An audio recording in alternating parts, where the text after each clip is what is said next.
Bueno, vamos a dar comienzo. Bienvenidos, mi nombre es Yara Juan, soy bioquímica residente de tercer año de la residencia del ACBA en Teseba y les voy a presentar la sexta jornada organizada por la residencia denominada Diagnóstico de Pubertad Precoz. Las coordinadoras fueron la doctora Melba Sardi Segovia y la bioquímica Sabrina González. Vamos a comenzar presentándonos a las disertantes.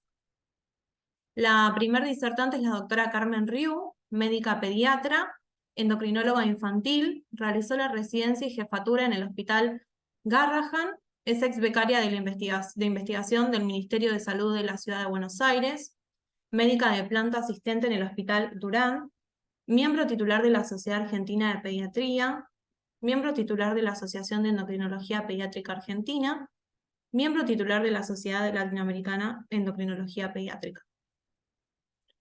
La segunda disertante es la bioquímica Agustina Peverini. Actualmente trabaja en LACBA como bioquímica del área de endocrinología. Está cursando la especialidad de endocrinología en la Facultad de Farmacia y Bioquímica de la UBA. Es miembro del Departamento de Salud de Transgénero y Saén Joven de la Sociedad Argentina de Endocrinología y de Metabolismo. Forma parte como miembro vocal de la Fundación ALAC.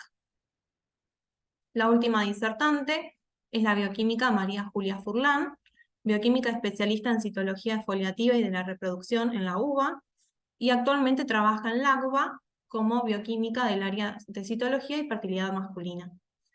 Queremos agradecer por participar y bueno, vamos a proceder a las disertaciones y una vez concluidas las mismas va a haber un espacio para poder responder las preguntas. Van a poder depositarlas en el casillero de preguntas y respuestas y vamos a responderlas entonces, como dije, al final de las 3 disertaciones. Muchas gracias.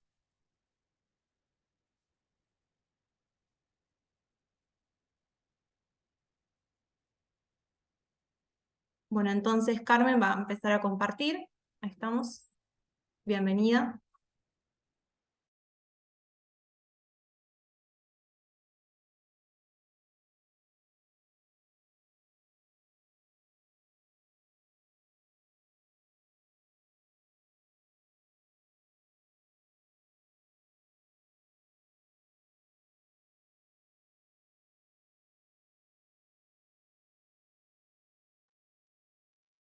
Hola, buenas tardes. ¿Me escuchan? ¿Y se ¿Se escucha ve bien? perfecto? Sí, también. Bueno, muchísimas gracias por la invitación. Realmente para mí es un placer poder compartir esta tarde hoy con ustedes. Vamos a dar inicio a esta charla. Un poco a modo introductorio, vamos a hablar de cómo se define en realidad la pubertad normal, que es un periodo de transición entre la niñez y la adultez y que se manifiesta inicialmente por la aparición de características sexuales secundarias como consecuencia de la activación y de cambios hormonales que progresivamente conducen a la madurez sexual completa. Este proceso se da inicio a nivel hipotalámico con la estimulación y la liberación de manera pulsátil del GnRH por parte de las neuronas GnRH, que van a hacer que a nivel pituitario, a nivel hipofisario, comience la producción también en forma pulsátil en primera instancia de la LH en forma nocturna y posteriormente de la FSH, que van a ser en definitiva quienes van a estimular a las gónadas a la fabricación de esteroides sexuales, con la consiguiente progresión hasta completar los cambios y la madurez sexual. En la primera gráfica lo que vemos justamente es como en la pubertad, durante la pubertad va no solo aumentando la frecuencia de la LLH a lo largo de la pubertad, sino también no solo en frecuencia, sino que aumenta también en amplitud, y que es más característica esta secreción y no así la de FSH, que mantiene un tono más bien uniforme todo a lo largo de la pubertad. Y entonces la pubertad precoz es la aparición de las características sexuales secundarias a una edad inferior a menos 2.5 scores desvío de la media de inicio puberal en la población en general. Y esto sería para las niñas antes de los 8 años y para los varones antes de los 9 años. Y entonces tenemos la definición de pubertades precoces, tenemos la pubertad precoz y las variantes de la pubertad. Las variantes de la pubertad, tenemos la puberca precoz, de la cual hoy no vamos a hablar, tenemos la telarca precoz y la menarca precoz. Dentro de la telarca precoz, uno puede decir que en cuanto a los cambios secuelares, la edad de la telarca sí se vio que cada vez parecería estar adelantándose, pero en los últimos estudios poblacionales, acá en Argentina, realizados por Lejarraga y colaboradores en 1980 y en el 2005, no se han notado cambios en la edad de la menarca. Ha notado un mínimo cambio que en vez de 12 años y 5 meses pasó a ser de 12 años, 4 meses. Quizás lo que habría que hacer ahora es profundizar en estos últimos años si esto sí pudo haber variado hoy en día. Y entonces la pubertad precoz la podemos definir como pubertad precoz central y pubertad precoz periférica. De la periférica hoy, por supuesto, no vamos a hablar, vamos a abocarnos a la pubertad precoz central. Por frecuencia es la más frecuente, sobre todo en niñas, aunque producto de la pandemia también hemos empezado a tener mayor número de niños afectados con pubertad precoz central.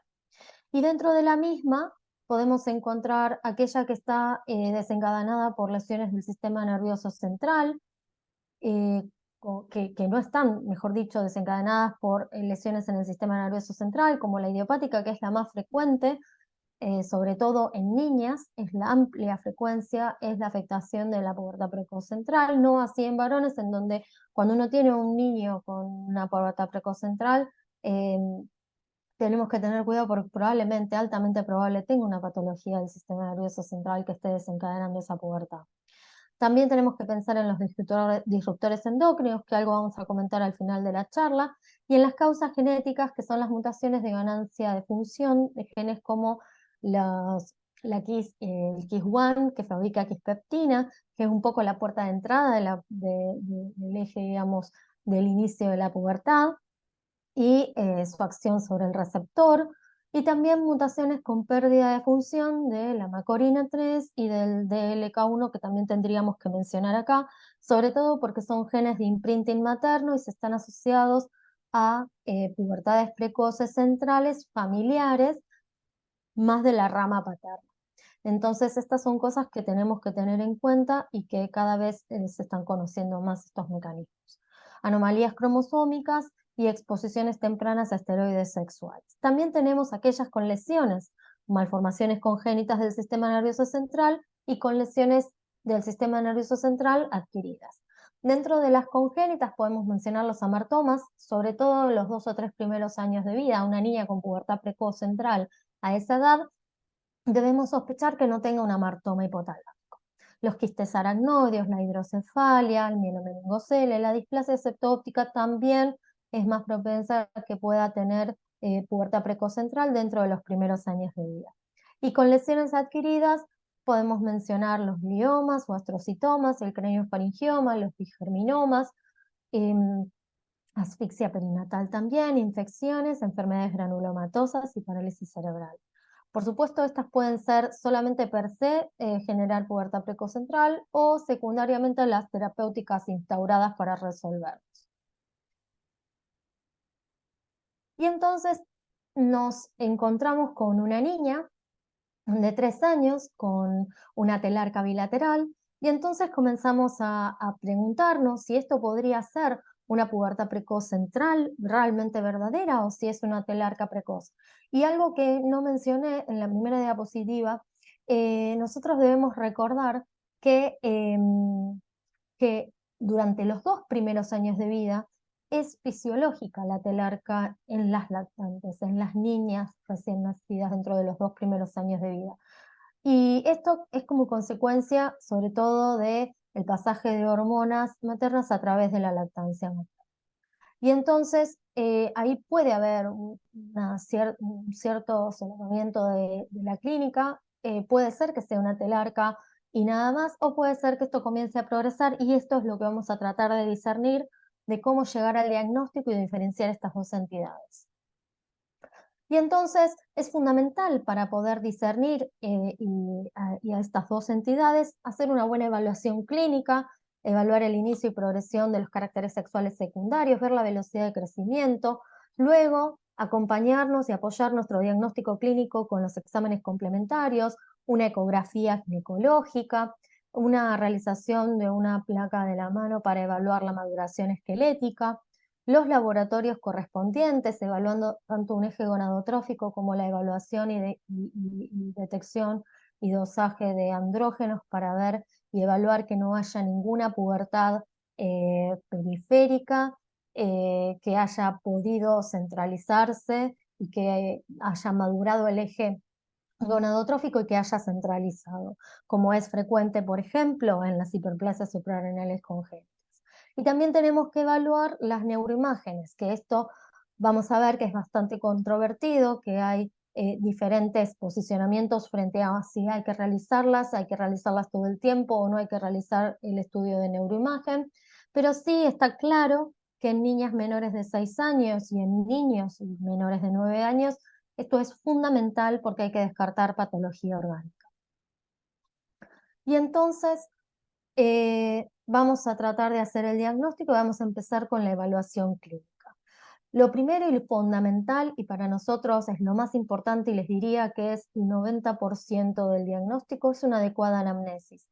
Detección de antecedentes personales, familiares, evaluar el inicio y progresión del cuadro clínico, descartar la exposición excesiva a disruptores endocrinos, hacer siempre consejería para prevención de exposición excesiva a disruptores endócrinos, adecuada antropometría, hacer una medición de talla, de peso, evaluar el examen físico, evaluar y detectar qué score de Marshall y Tanner tiene la paciente o el paciente en cuestión, y evaluar la maduración esquelética. Acá les traje un ejemplo, es un caso real de una niña de 2 años, 1 año y medio en realidad, con un amartoma hiputalámico, por lo tanto tiene una pubertad precoz central o de causa orgánica, en donde vemos que al año y 9 meses de edad tenía 6 años de maduración esquelética.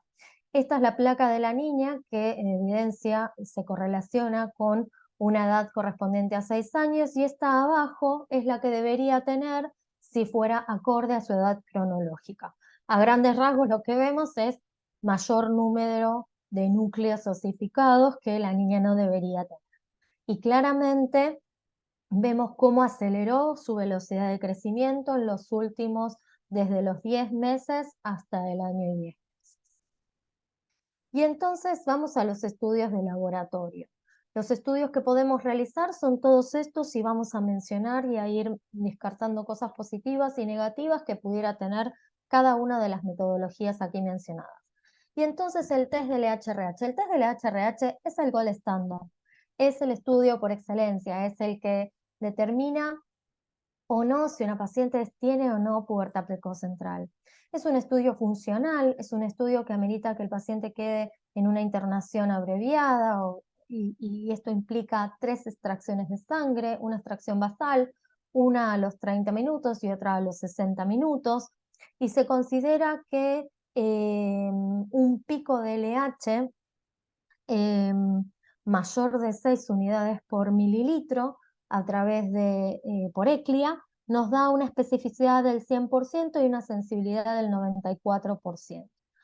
Y esto sería o correlacionaría con una pubertad, con un pico puberal, ¿no? Con una respuesta puberal en el LHRH. ¿Cuáles son las desventajas de este estudio?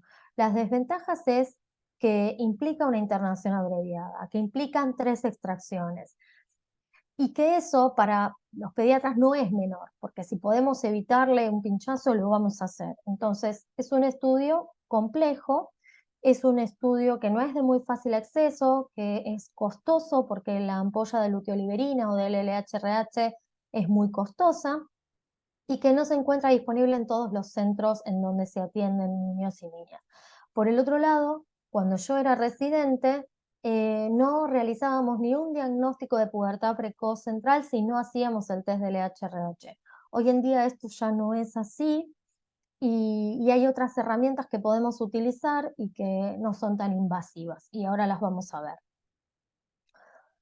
Después tenemos la prueba de análogos, ¿no? La prueba de análogos de GNRH.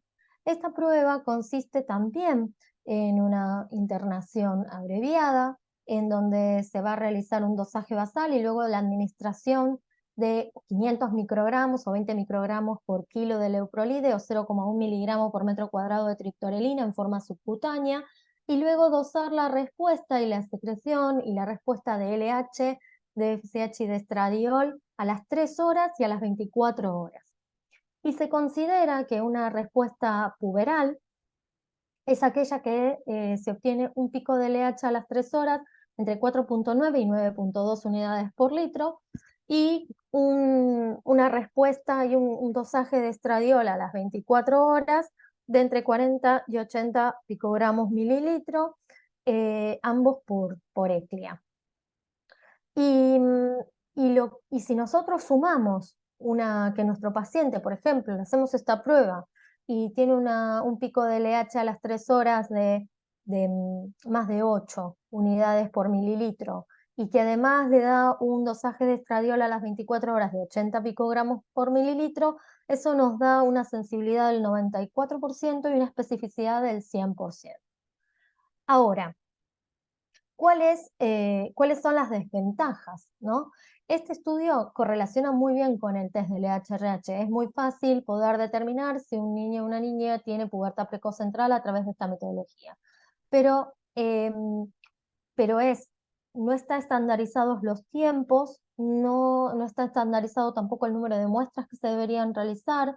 Es de alto costo porque además necesitamos la triptorelina o el leuprolide, que son de altísimo costo, y más hoy en día, para poder realizar el estudio. Si el estudio te da positivo y lograste detectar una pubertad precoz central, bienvenido, pero si no, utilizaste un medicamento de altísimo costo para un estudio que encima no obtuviste la respuesta deseada. Y es de escasa disponibilidad.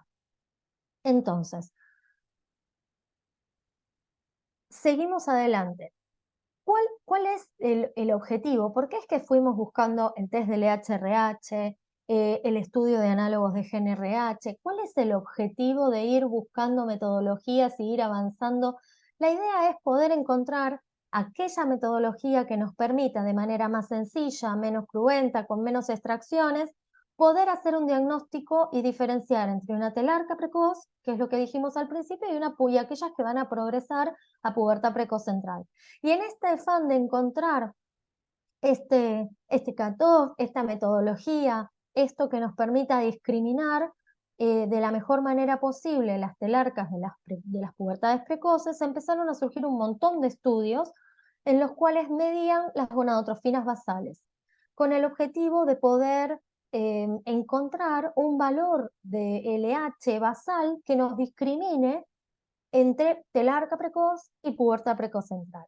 ¿Y por qué DLH? Porque lo que más nos importa es el valor elevado de LH. Si es realmente elevado, va a hablar de que es una pubertad precoz central probablemente. Si está suprimido, claramente estamos hablando de una pubertad precoz periférica. Y los valores de FSH, hay mucha superposición todo lo largo de la pubertad, inclusive valores prepuberales se superponen con los puberales, con lo cual no discrimina muy bien entre ambas, entre la telarca y la pubertad precoz, pero sí, claramente, si están suprimidos, nos puede dar un indicio de que estamos ante la presencia de una pubertad precoz periférica. Y entonces, en este interín, y perdón que vaya a ser autorreferencial, les quería mostrar un pequeño estudio que hicimos nosotros cuando yo era residente en el 2013 en el Hospital Garrahan, en el cual la idea era tratar de encontrar ese valor de cutoff de LH que nos permitiera discriminar entre aquellas que tenían telarca precoz, niñas con telarca precoz y niñas que progresaban a pubertad precoz central. Y entonces incluimos 46 niñas, de las cuales se dividieron en dos grupos, las evaluamos al inicio y después las evaluamos durante 6 meses para ver quiénes presentaban progresión y quiénes no. Y así dividimos dos grupos de acuerdo al valor, al pico de LH que se obtuviera en el test de LH-RH. Pudimos discriminar dos grupos, aquellas con telarca precoz y aquellas con pubertad precoz central. Y entonces en estos dos grupos buscamos cuál era el valor de corte de LH que mejor discriminaba a ambos grupos con la mayor especificidad posible y con la mayor sensibilidad posible.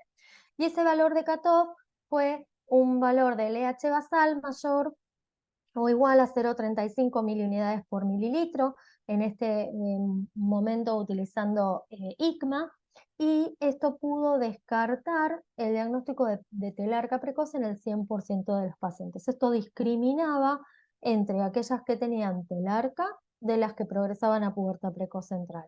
Y entonces nuestra conclusión en ese momento fue que aquellas pacientes que no tuvieran un LH basal mayor de este valor de corte, para poder discriminar entre telarca precoz y pubertad precoz central, debíamos realizar un test de LH-RH. Este estudio que yo menciono con este valor de corte, el mismo año, con un N mayor de pacientes, lo realizó en Freire, Analía Freire, del Hospital Gutiérrez, en forma conjunta con el resto del equipo, y también obtuvieron el mismo valor de corte de LH, con un mayor N. Por eso también encontramos robustez en el trabajo. Y acá les traía un poco el trabajo de Harrington, en donde ellos le terminan de todas las pacientes que le habían derivado con sospecha de pubertad precoz, de un N de 81, quedaron un N de 57, a las cuales finalmente decidieron realizarles un test de LH-RH porque tenían características posibles de pubertad precoz central. Y ahí en ese test de LH-RH, en el basal de ese test de LH-RH, 16 niñas tenían un LH basal de 0,3 y 41 tenían un LH basal menor de 0,2. Y de esas que tenían un LH basal mayor o igual a 0,3, todas las 16 progresaron en definitiva a pubertad precoz central, independientemente de si tenían o no un pico de LH de 5 en el test de LH-RH, de 5 unidades por litro en el test de LH-RH. Con lo cual reafirma el hecho de que este valor o este cutoff correlacionaría con progresión a pubertad precoz central. Vamos a ver qué pasa con el dosaje de estradiol. La verdad que el dosaje de estradiol, ustedes esto lo saben mucho mejor que yo, digamos que si tenemos niveles detectables o niveles muy elevados de estradiol, pueden correlacionarse con una pubertad precoz central. Si son muy elevados, entonces podemos pensar en una pubertad precoz periférica, pero si tenemos niveles indetectables, no podemos decir a ciencia cierta si son puberales o prepuberales, o si esa niña está prepuber o está puberal, porque sabemos que el 41% de las niñas con pubertad precoz central aún tienen niveles indetectables de estrógeno. Entonces esto nos hace pensar que por ahí no es el mejor método para discriminar, no es muy sensible la metodología, diferentes en el caso de los varones, en donde un valor de testo inhibida probablemente sea prepuberal, y un valor de testo dosable de partir de 0,2 nos determina y es característico de que ese niño sí empezó la pubertad. Y entonces sí habíamos dicho en el estudio del test de análogo de FNRH que si obtenemos un estrógeno estimulado con triptorelina o leuprolide a las 24 horas de más de 80 picogramos litro, eso es sugestivo de pubertad precoz central. Pero las desventajas de esto, o del uso del dosaje de estradiol para discriminar una u otra entidad, la verdad es que no es la mejor metodología, hay mucha superposición, escasa sensibilidad, así que no sería la mejor la mejor metodología en forma aislada, por lo menos.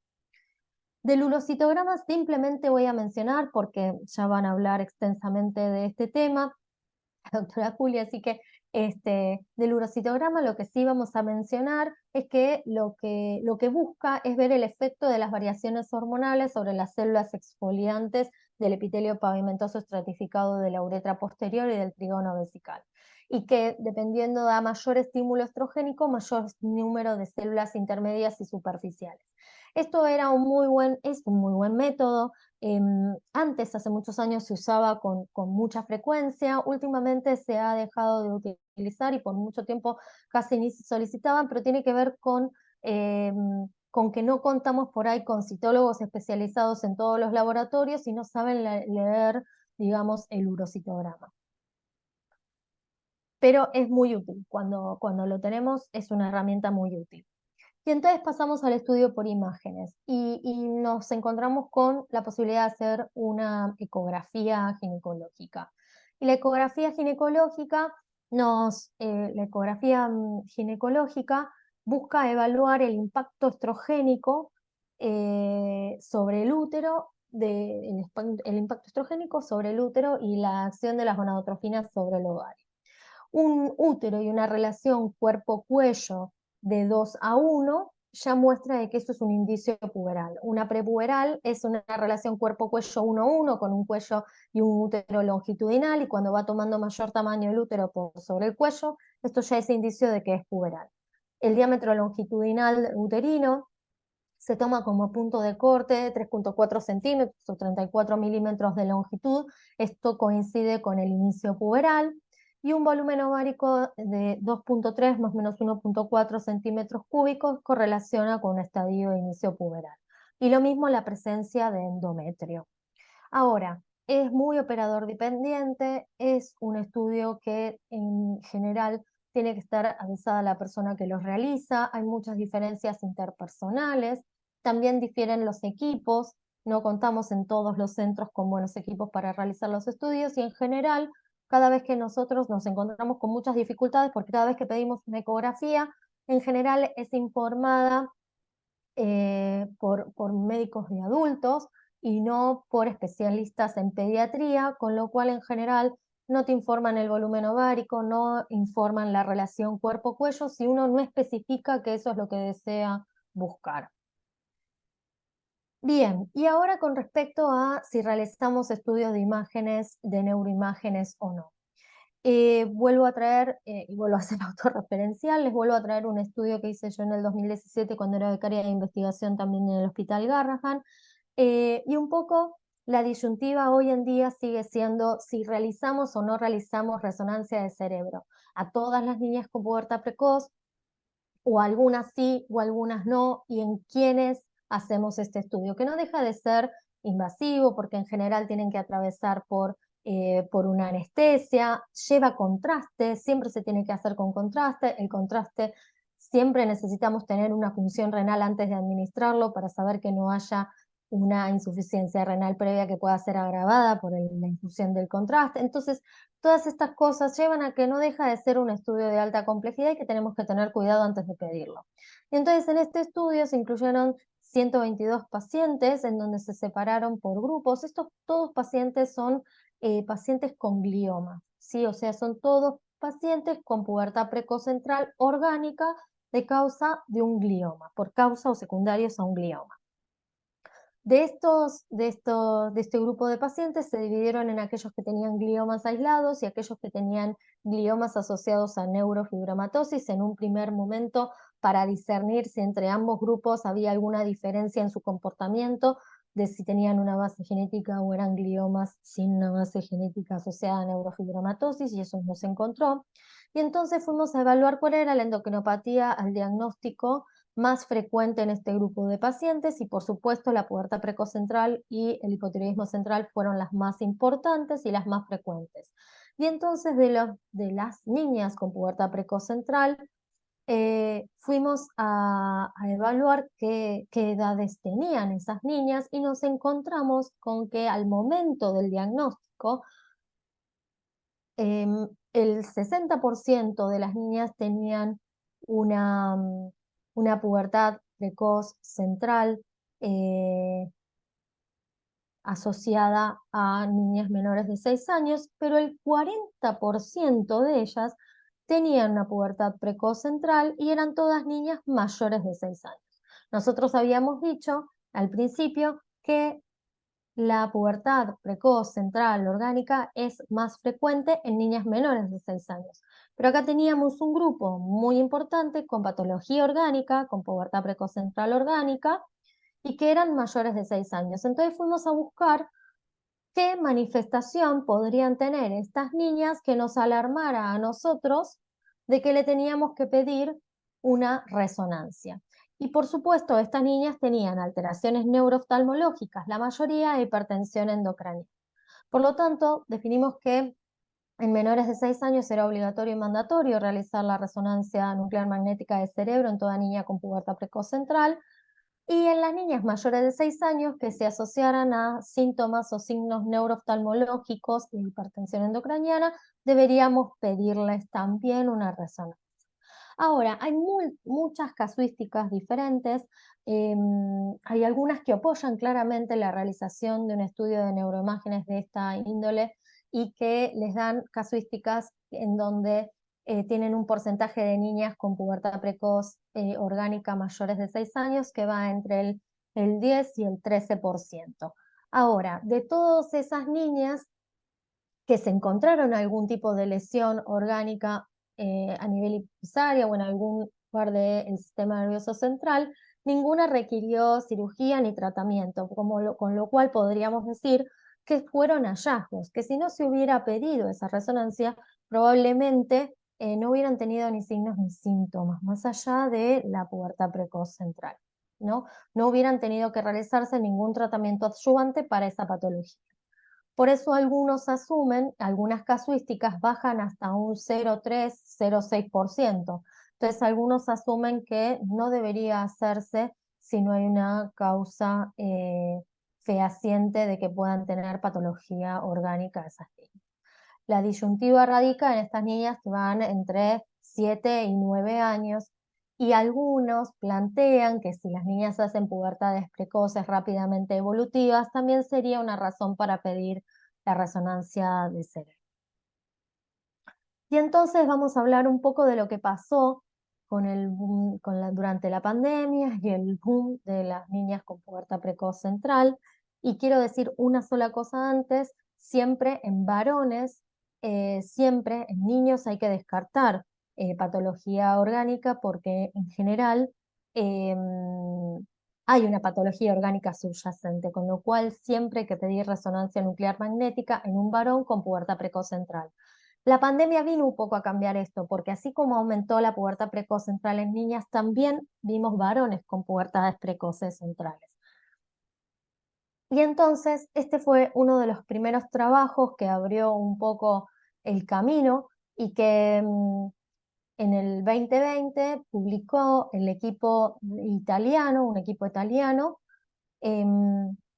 cuáles serían digamos, las hipótesis o los factores hipotéticos que podrían haber causado que durante la pandemia tuviéramos tantos casos de pubertad precoz central.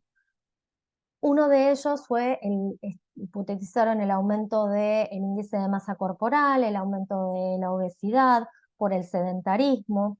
Eso hace que aumente la excreción de leptina y de grelina y de factor insulinosímil, y que de esa manera tengamos mayor estímulo sobre el eje hipotálamo hipófiso gonadal, con la consiguiente pubertad precoz central.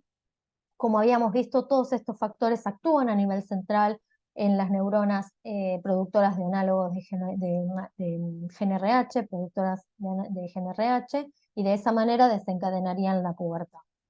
Por el otro lado, también se vio el efecto de la tecnología, el uso excesivo de pantallas, porque todo era vincularse a través de la pantalla, el estudio a través de la pantalla y los vínculos sociales a través de la pantalla, y eso hizo que tuviéramos una alteración quizás en el ritmo circadiano por excesiva producción a flashes de luz y menos oscuridad, y de esa manera hipotetizaron que esto podría estar relacionado también con un aumento de los casos de pubertad precoz central durante este periodo.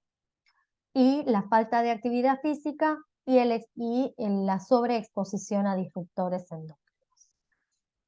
Y entonces hubo un estudio multicéntrico que se realizó acá a través del Departamento de Endocrinología Infanto-Juvenil de SAEM, en el cual un poco quisieron ver qué pasaba con nuestra población. Esto era una casuística italiana, querían ver qué pasaba con nuestra población, se incluyeron 104 pacientes y llegaron prácticamente a las mismas conclusiones, en donde se vieron que las niñas que tenían pubertad precoz central, el 48% tenían obesidad y sobrepeso, que el estrés psicológico y los cambios en la dieta tuvieron un impacto importante sobre estas niñas, el aumento del índice de masa corporal, la sobreexposición a los campos electromagnéticos y la sobreexposición a los disruptores endócrinos.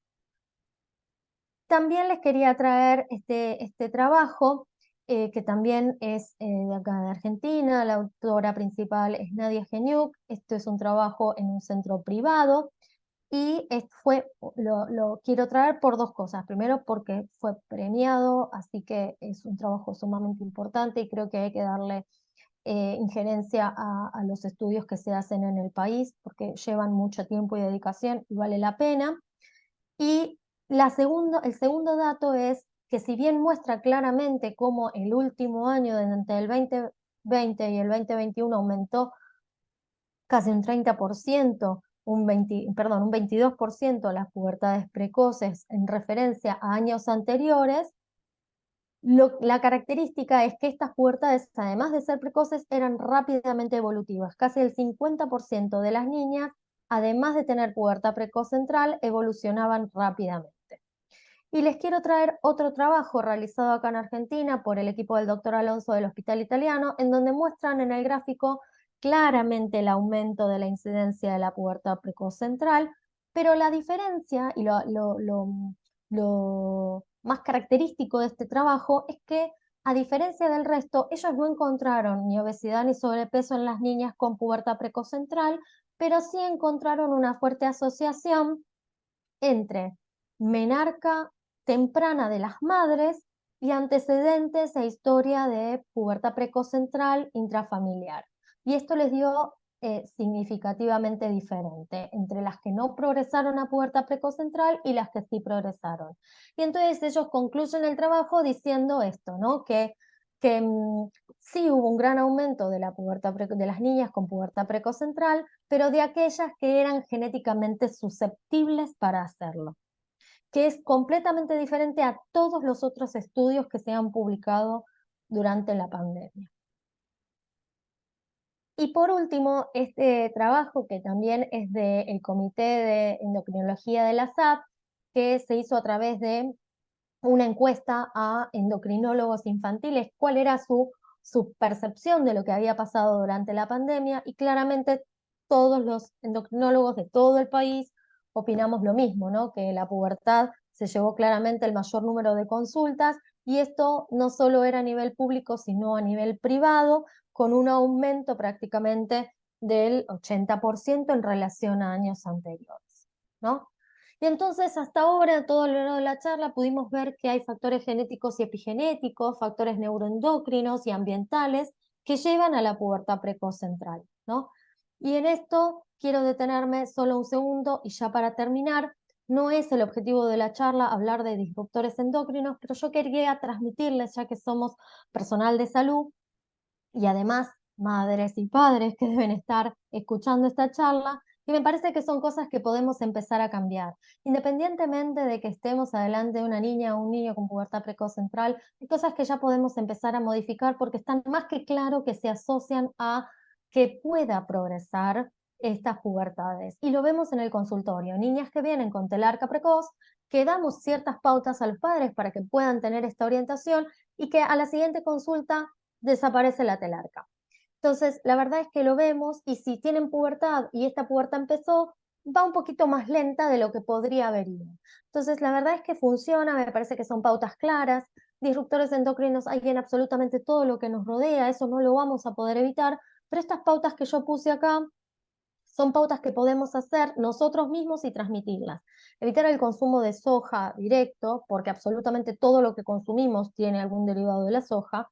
Los brotes de soja, la leche de soja, el jugo de soja, las milanesas de soja, esto tratar de evitárselo a los niños.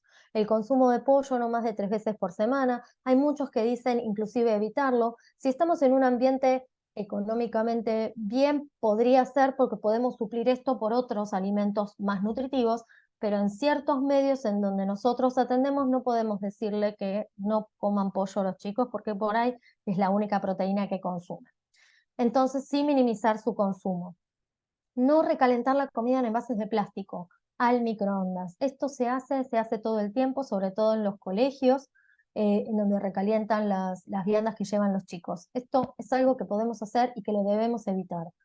Se debe mandar las viandas de los chicos, de ser posible, en envases de vidrio, en tuppers de vidrio, para que puedan recalentarlo al microondas. Utilizar productos de higiene personal que sean libres de parabenos y ftalatos, y sobre todo ahora los veganos, que son cruelty free, estos son los que son mejores. Evitar o minimizar el uso de cosméticos y esmaltes de uñas, sobre todo los que son de jugar y no son de buenas marcas, y el uso de cremas corporales y protectores solares. Estas son pautas que podemos cumplir, que todos podemos cumplir y que son cumplibles y no son excesivas. Y por último, y para que se lleven, para concluir, eh, el diagnóstico de pubertad precoz sigue siendo un desafío hoy en día, hay muchas controversias, el aspecto clínico a veces que se torna dificultoso en definir si es una telarca o una pubertad precoz, porque por ahí sobre todo es más difícil en niñas con sobrepeso, en donde no sabemos si es lipomastia o si es una telarca. Por lo tanto, es fundamental evaluar la progresión, la velocidad de crecimiento, el avance de la maduración esquelética, los parámetros ecográficos que nos pueden ayudar y complementar, pero que de ninguna manera hacen diagnóstico, y por supuesto el laboratorio. Y como dije yo, en esta búsqueda de ese valor mágico, la verdad es que la LH basal es algo que lo utilizo en la práctica diaria. Prácticamente he dejado de hacer LH-RH, no utilizo el estudio del análogo para poder realizar un diagnóstico diferencial entre telarca y pubertad precoz. Y sí, nos apoyamos mucho en la ecografía como un método complementario, sobre todo en centros de referencia que sabemos que hay buenos profesionales que las realizan bien. Así que muchísimas gracias a todos por haberme invitado y por haber escuchado. Muchas gracias.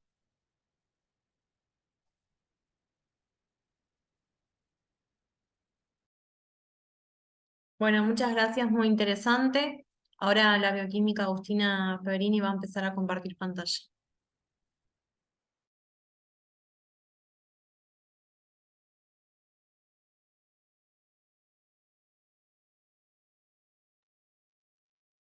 Bueno, buenas tardes a todos. ¿Se escucha bien? Sí, perfecto. Bueno, Carmen, muchas gracias por tu charla muy interesante y me da muchas herramientas para comenzar con la mía. Hoy les voy a contar un poco las herramientas que tenemos desde el laboratorio endocrinológico frente al diagnóstico de pubertad precoz.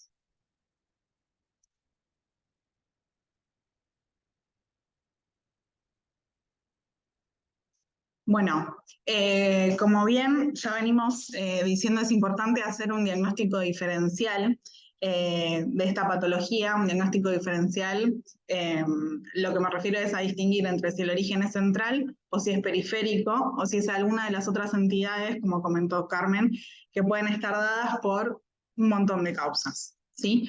Hoy en día, en esta charla nos vamos a enfocar en la puerta precoz central, pero bueno, sabemos que el diagnóstico debe ser diferencial de respecto de las otras. Principalmente el paciente llega al consultorio, donde es súper importante la anamnesis, evaluar los signos y síntomas que tienen, por qué llegan a la consulta, ¿sí? El diagnóstico también tiene una gran implicancia en las imágenes, tanto en las ecografías como en la radiografía, por ejemplo, para evaluar la edad ósea. Y también otro de los grandes pilares es el laboratorio. En esta charla yo me voy a dirigir especialmente al laboratorio endocrinológico, pero como vamos a ver en la tercera charla, el laboratorio citológico también tiene una herramienta de gran aporte para el diagnóstico, y es el urocitograma. Bueno, las dos herramientas principales que tenemos en el laboratorio endocrinológico es la prueba de estímulo con GnRH, que es el gold standard, y a su vez los niveles basales de gonadotrofinas y esteroides sexuales.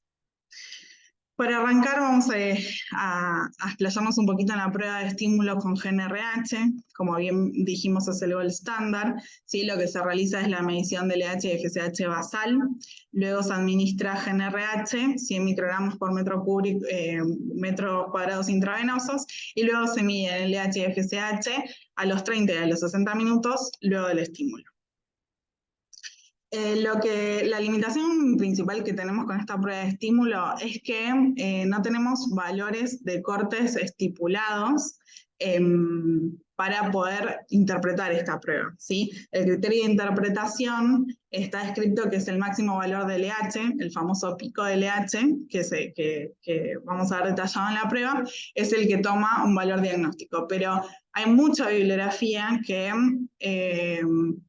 digamos, no hay una unificación de criterios para ese valor de corte y poder decir cuál es el cutoff para la interpretación. Esto va a depender mucho también de la etnia de la población, va a depender de la metodología con que midamos LH y FSH. Sí, y bueno, yo acá les cité varios trabajos que son nacionales e internacionales como para que veamos qué es lo que hay en bibliografía actualmente. Este es un trabajo del Hospital de Niños Ricardo Gutiérrez del 2018, donde ellos establecen que si la medición se hace con electroquimioluminiscencia, el valor del LH tiene que ser mayor a 6 para que esta prueba sea una prueba de estímulo, digamos, patológica. La Sociedad Española de Endocrinología Pediátrica en el 2019 establece un ratio de LH-FSH mayor a 0,6, y este trabajo, que es más actual, del 2023 de UNTICA, ellos establecen que el pico de LH frente a la prueba es mayor o igual a 7, con una sensibilidad del 94,6% y una especificidad del 100%. Y el ratio LH-FSH mayor a 0,45. También tenemos este trabajo que es un poquito más viejo, del 2009, pero se los cito acá para mostrar que, bueno, obviamente como es del 2009, hay distintos métodos que estos autores probaron, digamos, pero me parece interesante mostrarles que si bien hoy en día en el laboratorio nosotros hacemos basal 30 y 60 minutos, hay autores que describen que sería útil sacar sangre a los 15, 45 y 120 minutos. El pico de LH, todos los autores de este trabajo muestran que el pico se daría entre los 30 y los 60 minutos, y como vemos, el valor de LH es muy variable, ¿sí? Obviamente, método dependiente, y en muchos casos, hasta incluso algunos, hacen diferencias entre niños y niñas, ¿sí? Bueno, les quise ampliar un poquito más el trabajo de UNTICA, mostrándoles que, recordando que es un método de electroquimioluminiscente con una muy buena sensibilidad funcional para la medición del LH, ellos lo que hacen es tomar dos poblaciones. Una de ellas es una población que tiene una pubertad precoz central y otra que tiene una telarca prematura, ¿sí? Como vemos, en la prueba ambas aumenta la concentración de LH significativamente, pero siempre el grupo de las pacientes con pubertad precoz central está mucho más aumentada, tanto la basal como en los siguientes puntos de la curva. Bueno, ellos lo que hicieron fue estudiar la sensibilidad, especificidad, valor predictivo positivo y negativo de los picos de LH en los distintos tiempos y el ratio LH-FSH. Ellos encontraron que el pico de LH a los 60 minutos es el que mayor sensibilidad y especificidad tiene, al igual que es el mayor porcentaje de predictivos positivos y predictivos negativos, ¿sí? Entonces, ellos también lo que plantean es que si nosotros tomamos las características clínicas de los pacientes con un LH mayor a 0,2 y un ratio de LH-FSH mayor a 0,1, como tiene muy alta especificidad y buen valor predictivo positivo, con una buena sensibilidad, ellos plantean el hecho de que quizá en niñas con estadio de Tanner 2 más este valor de corte de LH y este ratio, podría disminuirse el uso del test o sea, de la prueba de estímulo, del test con GNRH. Bueno, como sabemos, es muy difícil conseguir el GNRH propiamente dicho, así que hoy en día lo que se está usando es el EHRH. En nuestro país se consigue la de Ferring, y la LHRH es un decapéptido con una secuencia de aminoácidos idéntica a la de la GNRH natural, que estimula la liberación del LH en la hipófisis anterior y, en menor grado, la FSH. Bueno, como ya venimos hablando, se propone realizar este único test, o sea, esta prueba funcional, debido a que es engorroso pinchar a un nene tantas veces, tenerlo bastante tiempo en una digamos, en retenerlo por un tiempo con agujas de por medio, ¿sí? Entonces, muchos autores plantean que únicamente realizar esta prueba funcional cuando hay un desacuerdo entre criterios clínicos de desarrollo puberal o una evolución muy acelerada de los síntomas, y cuando hay discordancias de estos frente a los valores basales de LH, sobre todo. Entonces, la interpretación de esta prueba debe realizarse en conjunto con la clínica, los estudios de imágenes y la velocidad de crecimiento principalmente.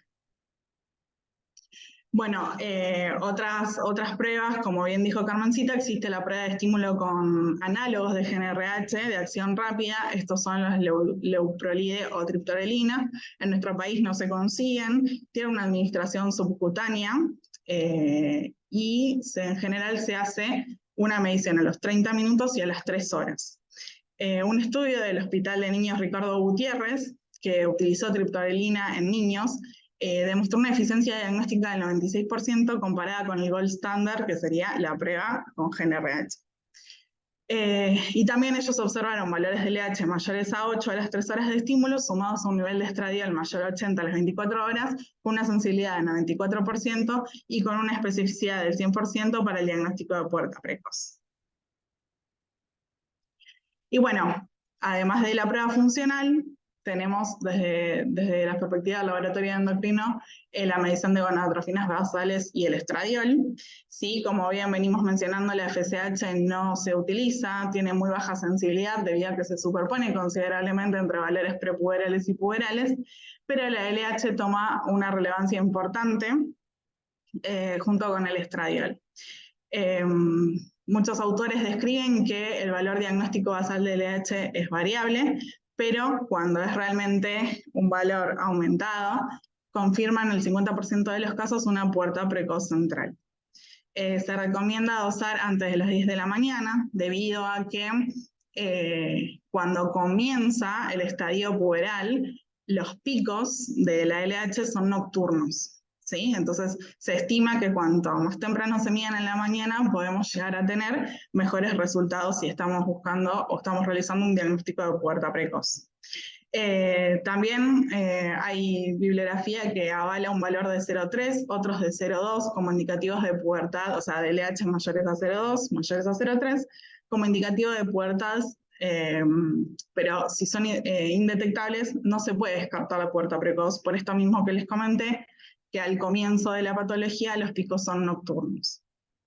Y en niños obesos puede estar disminuida la LH, y esto se debe a que el tejido adiposo secreta estrógenos que pueden realizar el feedback negativo en el eje y pueden disminuir tanto la FSH como el LH. Esto aplica tanto para la medición del LH basal como para la prueba funcional. Bueno, y respecto al estradiol, el estradiol como vimos, también ayuda al diagnóstico, más allá de que la LH sea la gonadotrofina que elijamos, pero es importante saber que con valores mayores a 10 son considerados puberales. Solo el 42% de las niñas con pubertad precoz central tienen concentraciones superiores a este valor. Por eso decíamos que a veces no solo nos tenemos que basar en el valor de estradiol para dar un diagnóstico. Las concentraciones de esteroides sexuales muy elevadas, a pesar de niveles LH indetectables, sugieren una pubertad precoz periférica. Y tenemos que tener en cuenta que para que el estradiol sea una excelente herramienta en el diagnóstico de la pubertad, necesitamos que las metodologías que usamos tengan una buena sensibilidad funcional, ¿sí? Para poder aumentar la eficiencia diagnóstica del estradiol. Como sabemos, la sensibilidad funcional es la concentración del analito a la que el CV del método es 20 o menor al 20%, ¿sí? Y las guías nos hablan de que las guías del CLCI EP17 nos dan unas pautas de cómo podemos calcular nuestra propia sensibilidad funcional.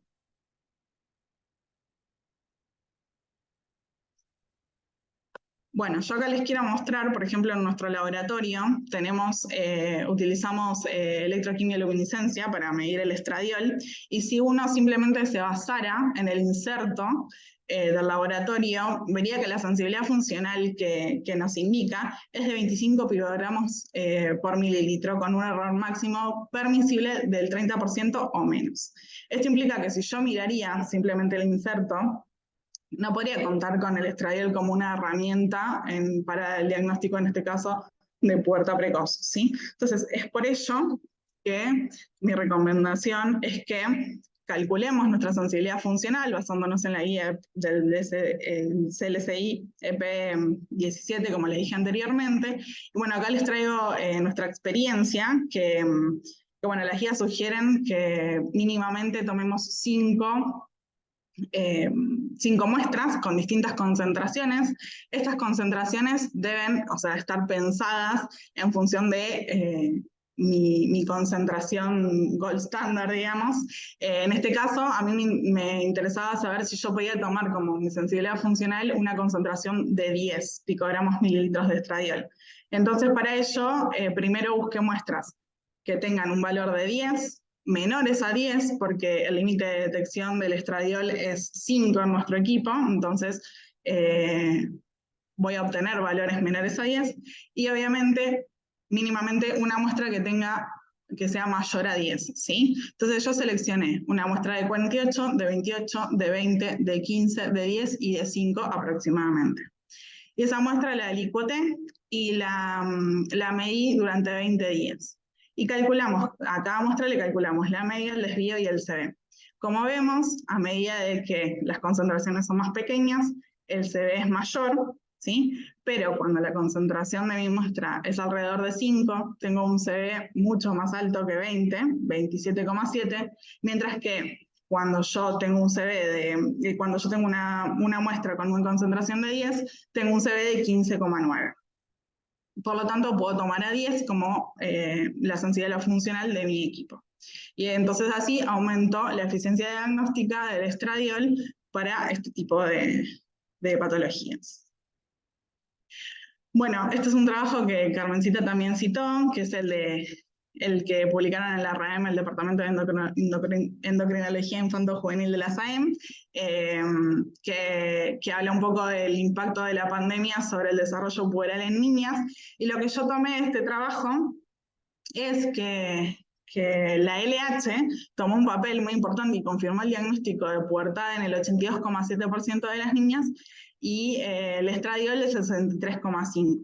¿Sí? Ellos hacen hincapié en que este porcentaje puede ser mayor al que en la bibliografía generalmente está descrito, debido a que incorporaron niñas donde tenían confirmada la pubertad precocentral, y también niñas con pubertad temprana rápidamente progresiva, que es un poco el perfil que se ha visto en la pandemia. Pero no quiero dejar de destacar que en aquellas pacientes con valores prepuberales, la evaluación clínica resultó ser determinante para el diagnóstico definitivo de pubertad precoz temprana. Entonces, hago hincapié nuevamente en que el diagnóstico siempre tiene que ser multidisciplinario, ¿verdad? Bueno, y como les dije, es importante el diagnóstico diferencial. En el caso de varones y en el caso de adrenarca precoz en niñas, es necesario añadir al estudio los andrógenos suprarrenales, ¿sí? Esto es porque muchas veces pueden tener signos y síntomas clínicos de pubertad precoz, pero esto puede estar dado por hiperplasias suprarrenales no clásicas, ¿sí? Entonces, un indicio de eso nos va a ayudar a hacer el diagnóstico diferencial de los andrógenos suprarrenales. En los niños es importante también evaluar la beta-HCG como marcador tumoral, sobre todo en aquellos que tienen volumen testicular aumentado. En conjunto con ello, evaluar la testosterona. También evaluar el síndrome metabólico, porque puede ser que el síndrome metabólico de los niños desarrolle pubertad precoz, y en todos los casos debe solicitarse estudio tiroideo y descartar la presencia del hipotiroidismo, porque como bien sabemos, la FSH y la TSH comparten parte de su estructura, y un valor elevado de TSH puede realizar una estimulación cruzada con receptores de FSH y así, por ejemplo, ocasionar crecimiento testicular en los varones, ¿sí? Lo que podría orientar a un diagnóstico equívoco de pubertad precoz. Bueno, y buscando un poco de información actualizada para esta charla, me encontré con que actualmente hay varios trabajos que está obviamente todo en estudio, pero que realizan determinaciones en harina de gonadotrofinas. Estas, por ejemplo, es un metaanálisis del año 2022, el cual tiene como objetivo evaluar si la medición de la concentración urinaria de LH podría sustituir a la prueba funcional con GNRH en el diagnóstico de pubertad precoz central. Bueno, acá les traje estas tablitas donde les quiero mostrar que, bueno, más allá de que es un metaanálisis, solo ellos tomaron 6 trabajos de la bibliografía, ¿sí? Pero bueno, en todos compararon la sensibilidad y la especificidad que obtuvieron. En la primera tabla vemos la sensibilidad y la especificidad que obtuvieron al medir LH en orina y el cutoff que ellos, que cada autor obtuvo, ¿sí? Como podemos ver, hay varias metodologías. Y bueno, la verdad es que tienen una buena sensibilidad y especificidad en todos los casos, y en esta tabla lo que se muestra es el LH, el ratio LH-FSH también en orina, ¿sí? Describiendo la sensibilidad y la especificidad. Bueno, como conclusión, resumen del metaanálisis, los niveles de gonadotrofinas urinarias de la primera micción reflejan la secreción fisiológica nocturna de las gonadotrofinas en pubertad temprana.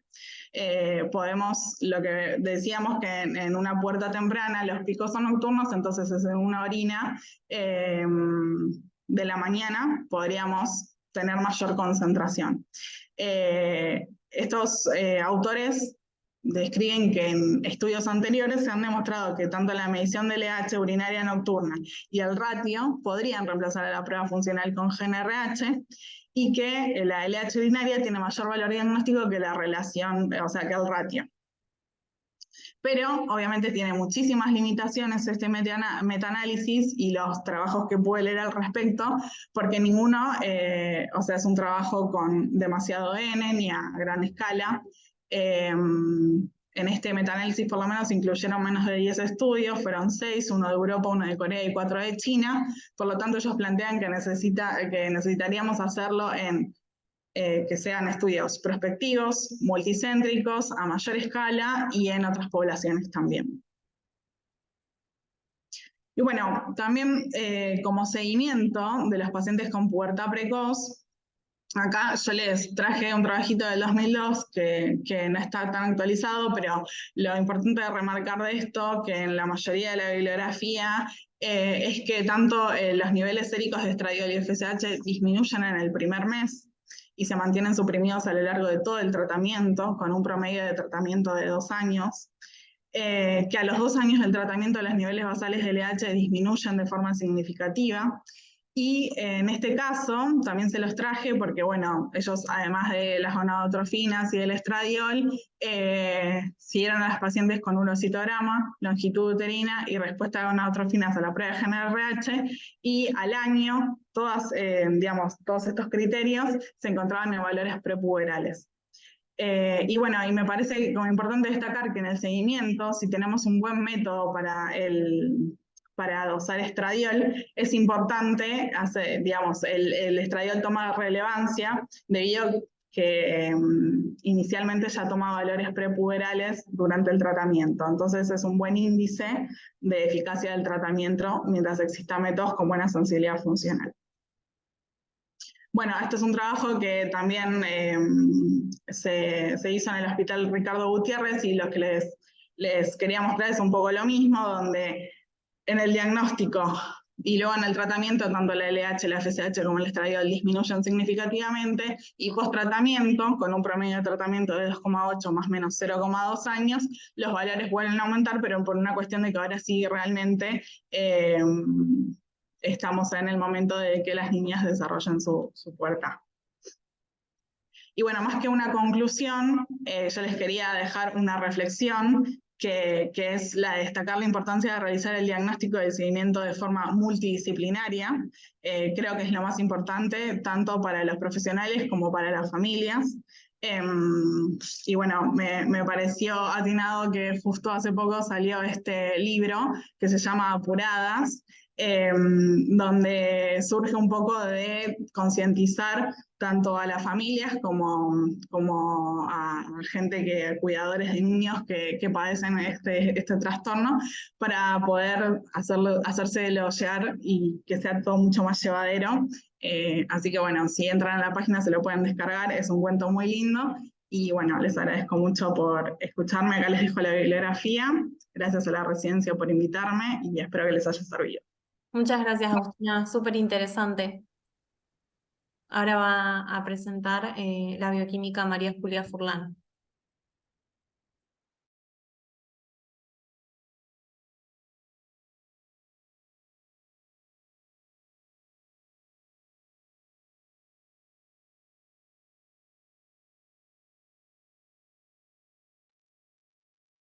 Bueno, buenas tardes, no sé si me escuchan. Sí, se escucha perfecto. Bueno, buenas tardes a todos. Hoy vamos a estar hablando de qué se trata el velocitograma de manera un poco general y principalmente en su aporte en el abordaje de la pubertad precoz, que es el tema de hoy. Como ya mencionaron, si bien no es un método que es novedoso, sino que es de muchos años atrás, nos pareció pertinente traerlo a esta jornada para reivindicar un poco su utilidad.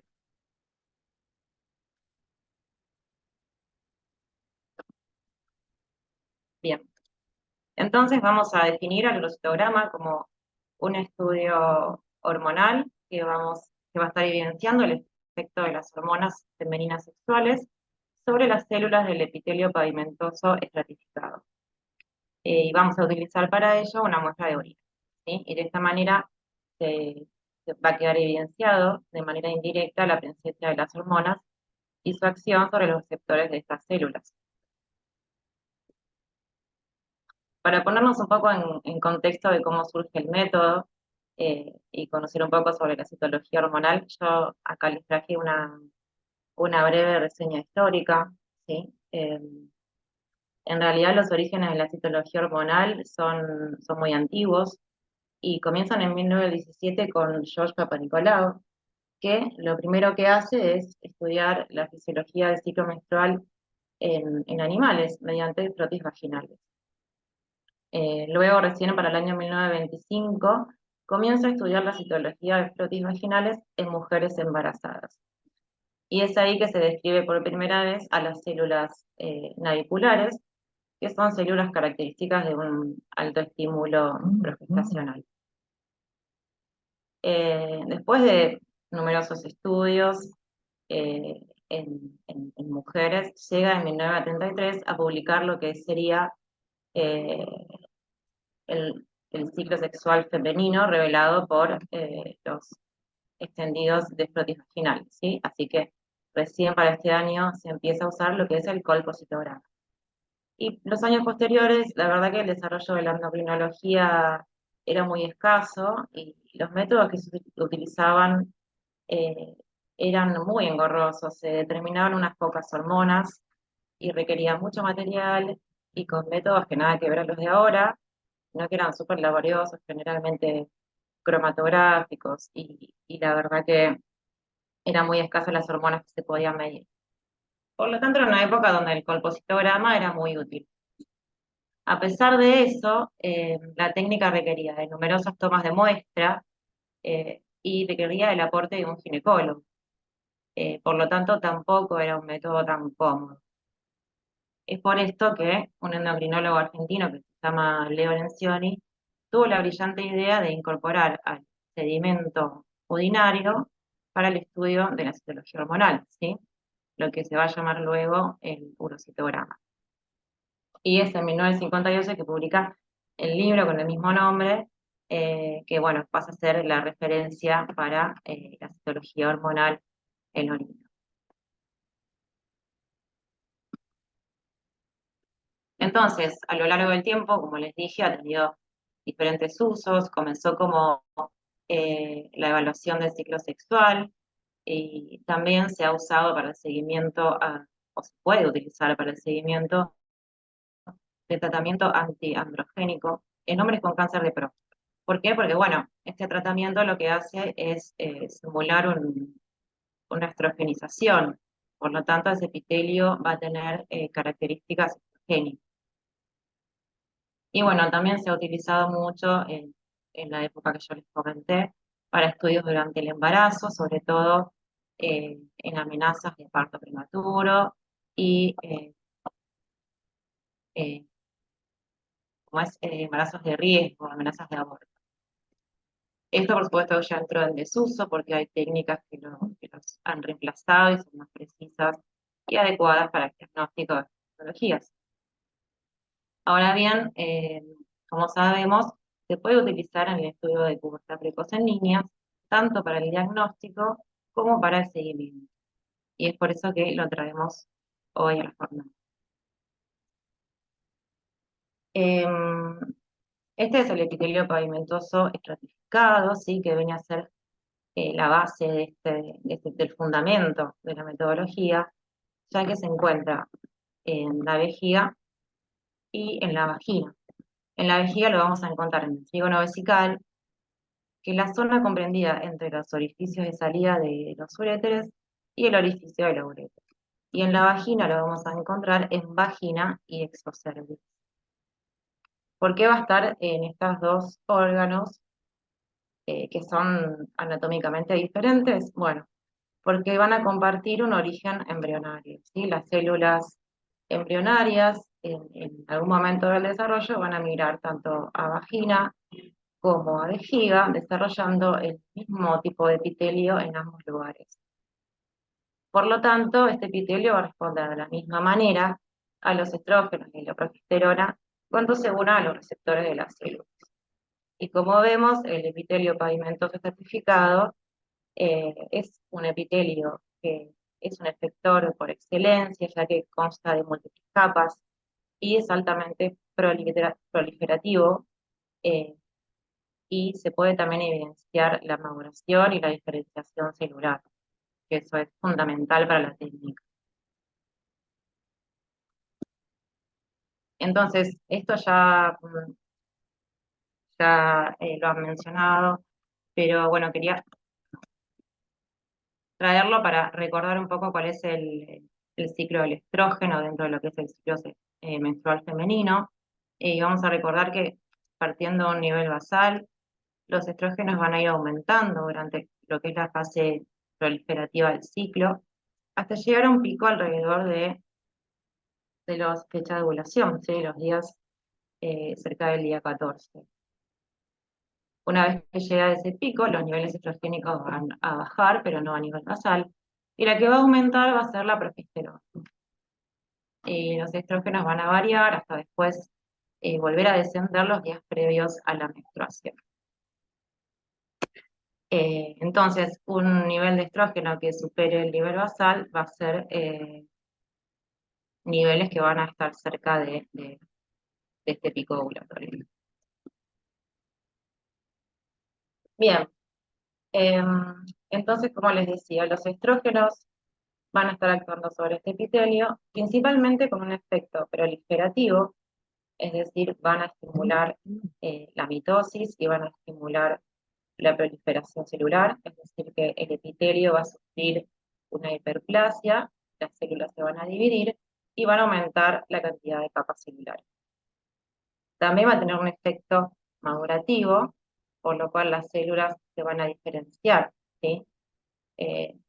Por ejemplo, estas células que son intermedias van a pasar a ser células superficiales, que son el máximo nivel de maduración. Por otro lado, la progesterona va a tener un menor efecto proliferativo, es decir, que su máximo de expresión va a llegar a las capas intermedias de este epitelio y va a tener un efecto descamante, o sea que va a fomentar que estas células descamen del epitelio y no permite su maduración. Por otro lado, va a tener un efecto que es principalmente transformador y por el cual se van a evidenciar características como agrupamiento y plegamiento de los bordes citoplasmáticos en las células intermedias. Entonces, en este epitelio vamos a tener la primera capa de células, que son las células germinales o basales, que van a tener un tamaño pequeño y una relación núcleo-citoplasma aumentada. A medida que el epitelio se va proliferando, vamos a tener células intermedias, que va a ser la capa más hileras de este epitelio, ¿sí? Y si seguimos en proliferación y maduración, vamos a llegar al máximo de expresión, que van a ser las células superficiales. En este sentido, vamos a tener un mayor tamaño citoplasmático y una menor relación núcleo-citoplasma.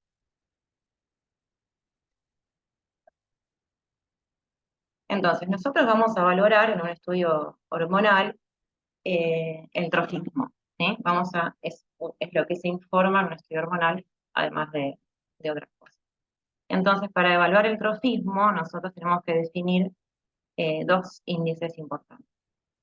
El primero es el índice pignótico, que es el porcentaje de células superficiales, y lo segundo va a ser el predominio celular. Entonces, si nosotros vamos a tener un extendido atrófico, tiene que tener un 0% de índice pignótico y un predominio de células parabasales. O sea que la capa celular va a ser solo esta.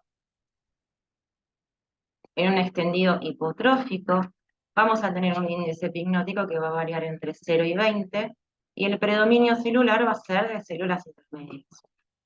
En el extendido atrófico, el índice pignótico o el porcentaje de superficiales va a ser entre 20 y 50%, y el predominio también de intermedias.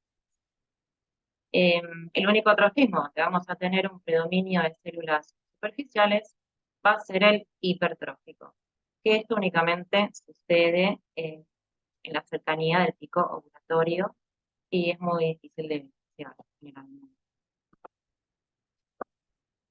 Y bueno, acá está, este es un gráfico del índice pignótico, la variación del índice pignótico en cuanto a los días del ciclo, y como se puede ver, está perfectamente graficado lo que yo les mencioné.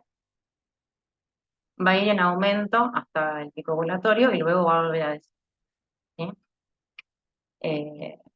Esta imagen, un poco se la expongo porque también ocurre bastante en paralelo con lo que es el pico de estrógeno, ¿cierto?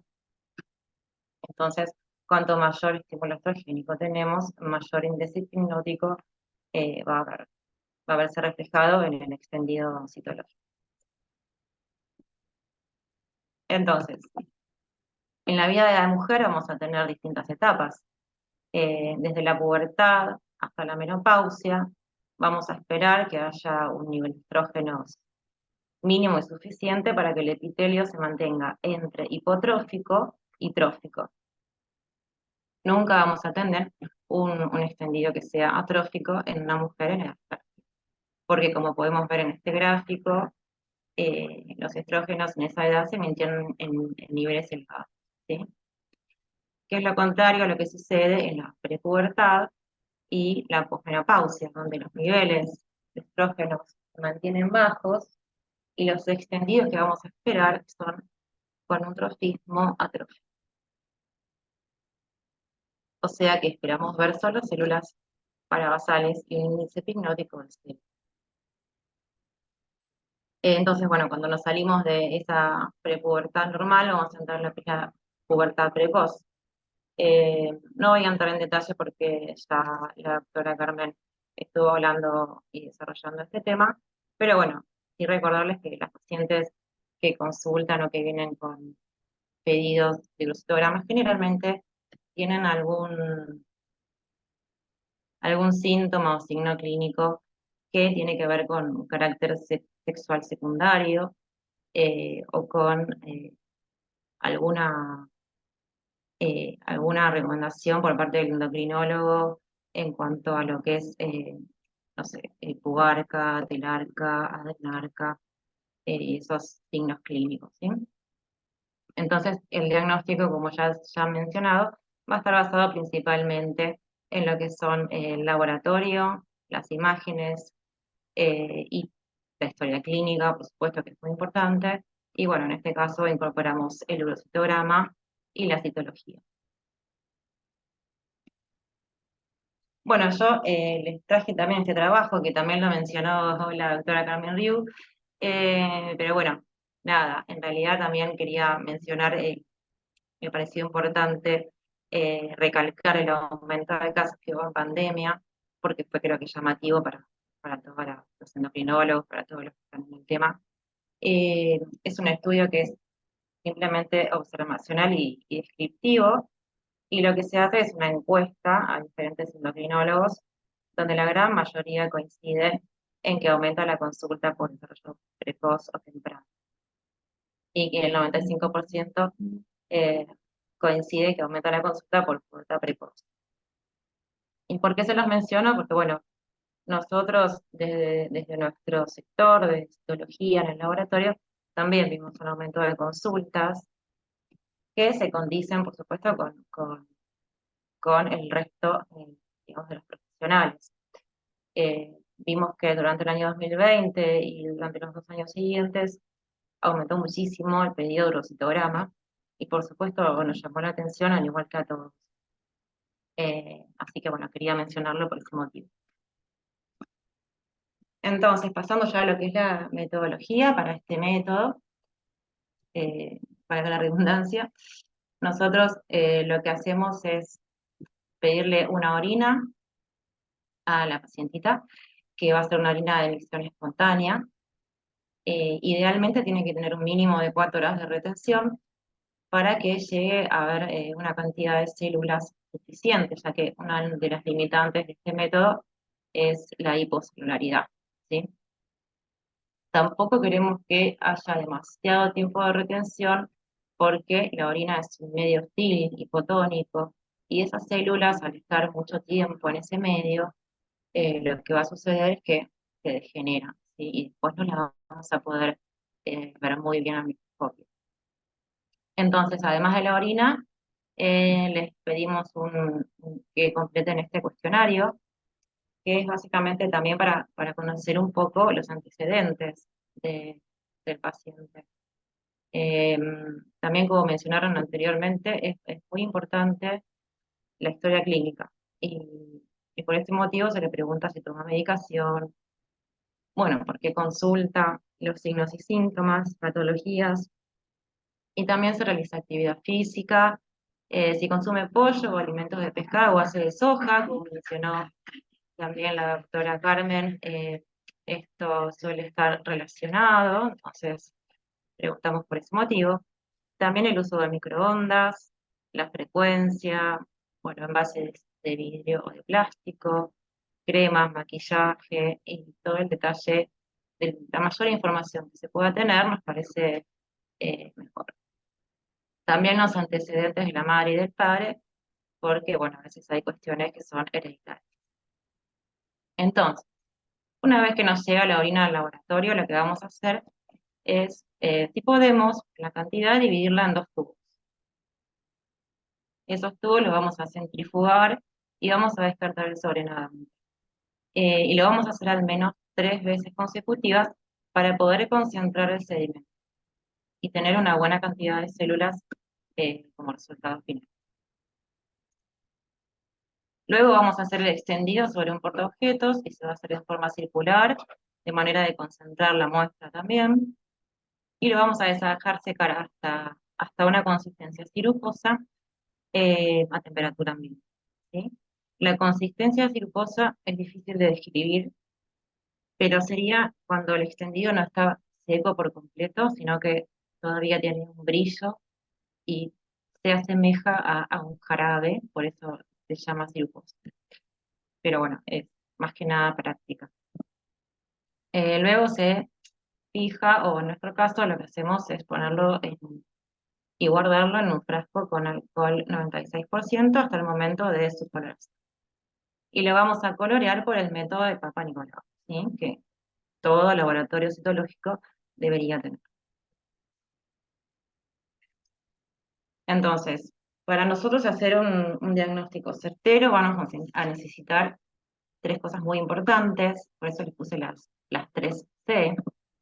Una es ser un citólogo entrenado, que a veces yo entiendo que no todos los laboratorios lo tienen y es una limitante, porque es un método que es observador dependiente y es subjetivo, por lo tanto es importante. También la calidad de muestra va a ser una limitante, ya que vamos a depender de la celularidad que tenga, y como les dije, al ser un medio hostil, no siempre la muestra está en calidad de ser observada correctamente. Y por otro lado, vamos a tener la coloración, que es sumamente importante para que el citólogo pueda observar correctamente y hacer un diagnóstico. Por lo tanto, la calidad de los colorantes y los alcoholes y un operador entrenado también van a ser importantes. Y la puesta a punto, por supuesto, de la coloración en sí. Esta coloración, que es la de Papa Nicolau, bueno, nada, esto es, no voy a entrar en tanto detalle, pero para que vean que es una coloración compleja, que requiere de múltiples pasos, múltiples colorantes, por lo tanto, tiene que tener un orden específico, tiempos específicos y calidad, sobre todo de las hidrataciones y deshidrataciones de los alcoholes, ¿sí? Y los tiempos de los colorantes. Luego de la coloración lo que se hace es el montaje con el bálsamo y después queda listo para la observación. Los colorantes que vamos a utilizar sí se los voy a mencionar porque para después entender un poco cómo se colorean las células.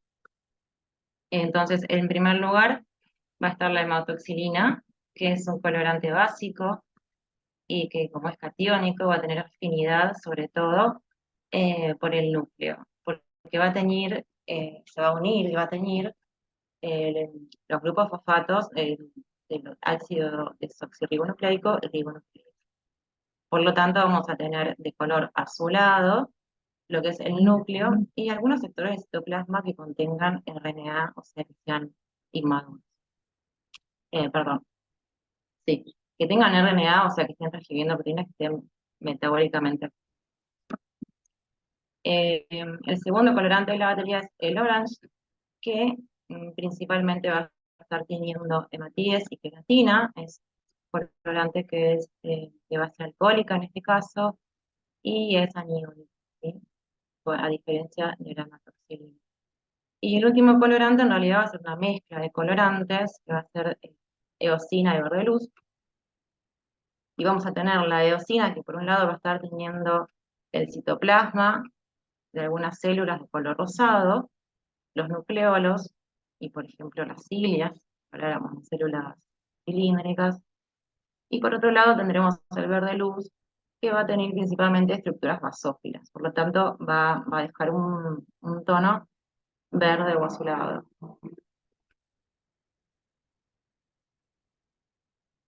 Bueno, acá está representado células del urotelio por un lado y células del EP por el otro, junto con el urotelio, ¿sí? Como podemos ver, acá principalmente se ven las células basófilas, ¿sí? Tenidas colorantes color azul. Y lo que se ven acá son, por un lado, un grupo de células uroteliales que son pequeñas, o sea que deben ser profundas del epitelio, y por el otro lado, células que parecen ser superficiales. Recordemos que el urotelio es un epitelio que es especializado y por lo tanto las células, la característica que van a tener son un citoplasma voluminoso, porque van a tener la capacidad de distenderse o de achicarse dependiendo del volumen de la vejiga, ¿sí? Del volumen de orina. Entonces, siempre vamos a notar que el citoplasma de las células uroteliales va a estar teñido un poco más densamente, ¿sí? Por ejemplo, acá tenemos células que son pavimentosas, y el citoplasma podemos ver que es bastante translúcido. a comparación de estas, donde podemos ver que el citoplasma se tiñe de manera más densa. Entonces, uno de los principales desafíos como citólogo es saber diferenciar estos tipos celulares. ¿Por qué? Porque si vamos a hacer un diagnóstico, vamos a evaluar un trofismo, no podemos confundir células oroteliales con células parabasales, o no podemos confundir células superficiales de un epitelio con las superficiales del otro. Entonces, este es el motivo por el cual se necesita alguien, bueno, que conozca ambos epitelios y tenga, digamos, la práctica suficiente. Entonces, les menciono rápidamente las características de ambos epitelios. Los dos tienen múltiples capas, ¿sí? O sea que se responde a la proliferación.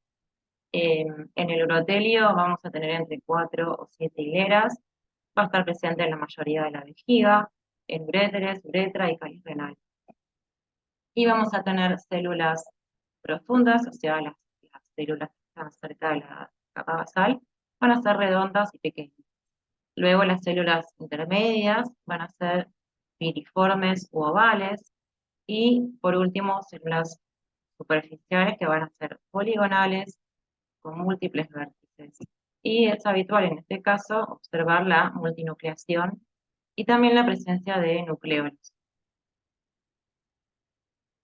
En el epitelio pavimentoso vamos a tener, bueno, esto ya se los mencioné, pero recordemos que a medida que se diferencian va a disminuir el tamaño nuclear, aumenta el diámetro de citoplasmático y por lo tanto disminuye la relación núcleo-citoplasma.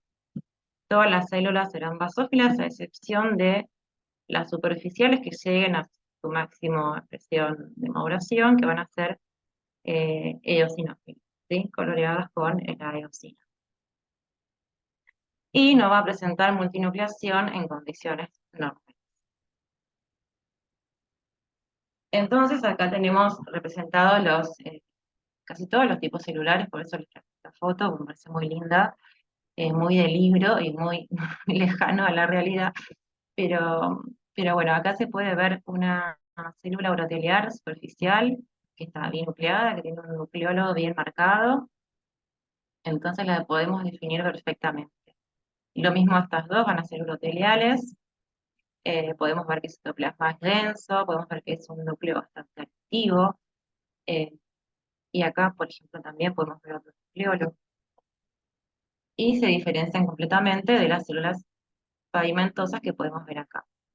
Esta célula sería una célula intermedia, esta es una superficial, pero con núcleo hipnótico y es basófila, ¿sí? Siempre vamos a prestar más atención al núcleo que lo que es el citoplasma, ¿sí? Porque la maduración nuclear, en este caso, le damos más importancia. Y acá por último tenemos una célula que sí es una superficial eosinófila. Bueno, entonces, en un histograma prepuberal, como dijimos, tendríamos que ver solo células parabasales, que sería un ejemplo también. Acá hay un montón de células parabasales, pero para ejemplificar lo que deberíamos ver. Y ahora les traje algunos casos, que en realidad no son casos per se, sino que son específicamente pedidos de los histogramas, son nuestros resultados. Y bueno, para que observen un poco la correlación del resultado con la imagen. Y en algunos casos logramos tener también el pedido del perfil hormonal. Bueno, este es el caso de una nena de 17 años que consulta, no dice motivo de consulta, ¿sí? Pero consulta seguramente porque tiene algún signo de pubertad precoz. Viene en el año 2020 y lo que podemos observar es que el glositograma tiene un índice epinótico de 14% y el extendido se clasifica como hipótrofo. ¿Sí? Recuerden que con un índice epinótico de 14% y un predominio de intermedias, el trofismo va a ser clasificado como hipótrofo. Entonces, lo que observamos acá es un grupo celular bastante grande, o sea que la exfoliación está bien, la muestra es una muestra adecuada para su observación, y vamos a estar viendo la mayoría de células intermedias del epitelio pavimentoso y algunas células superficiales, como esta de acá y esta de acá. En este caso, el resultado del citograma se corresponde con el nivel de estradiol que está aumentado con respecto al valor de referencia. Bueno, pasamos a otro. Este es el mismo caso, perdón, pero es otra foto, que acá se logra ver mucho mejor la célula superficial, ¿sí? Y todas las intermedias.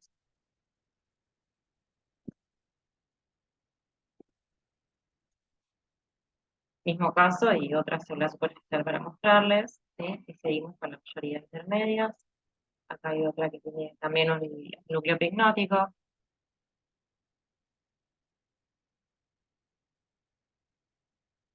Bueno, y este sí es otro caso que es bastante similar, es una nena de 7 años, pero en este caso tenemos el perfil hormonal completo. El histograma también nos da hipotrófico con un índice pigmótico de 15%, un 85% de células intermedias, y se observan las células acá superficial e intermedias. En este caso, el perfil hormonal también nos da mayor, digamos, está elevado con respecto al valor de referencia, tanto LH como FSH como estradiol. Por lo tanto, otra vez el urocitograma digamos, coincide con el perfil hormonal.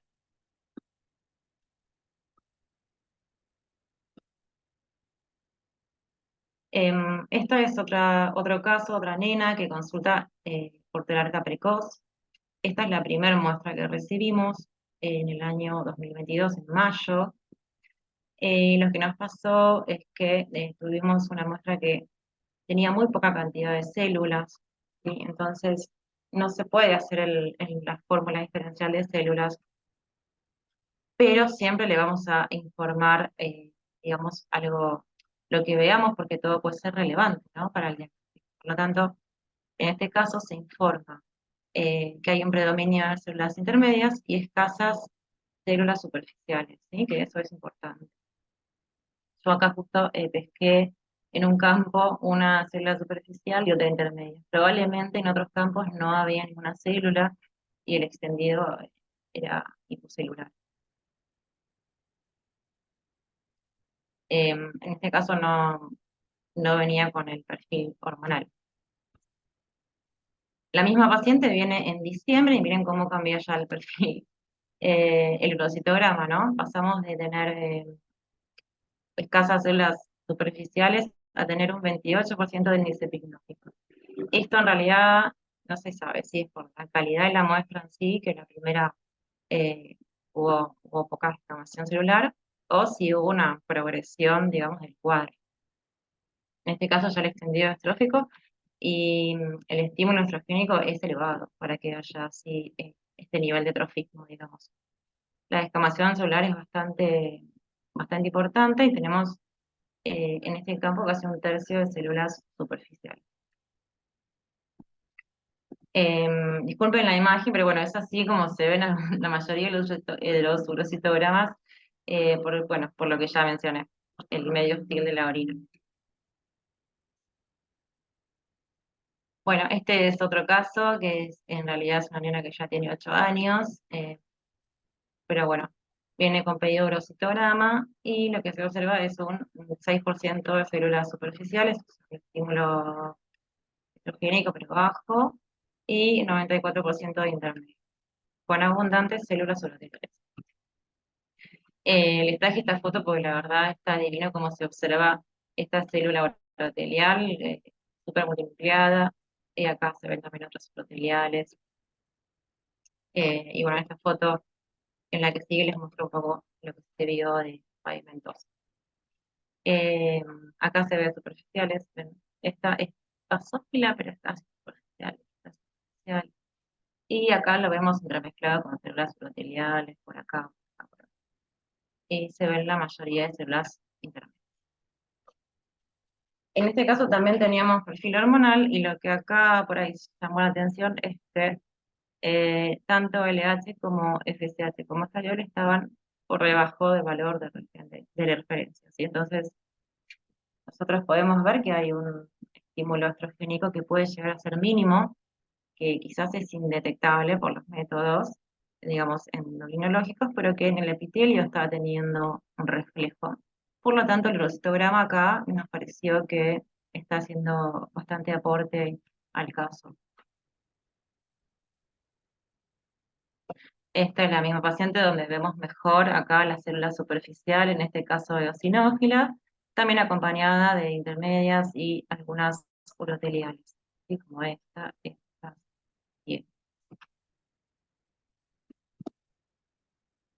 Y bueno, este es otro caso que tenemos una primera muestra de una niña de 1 año y 5 meses, que también al principio la vimos como hipocelular.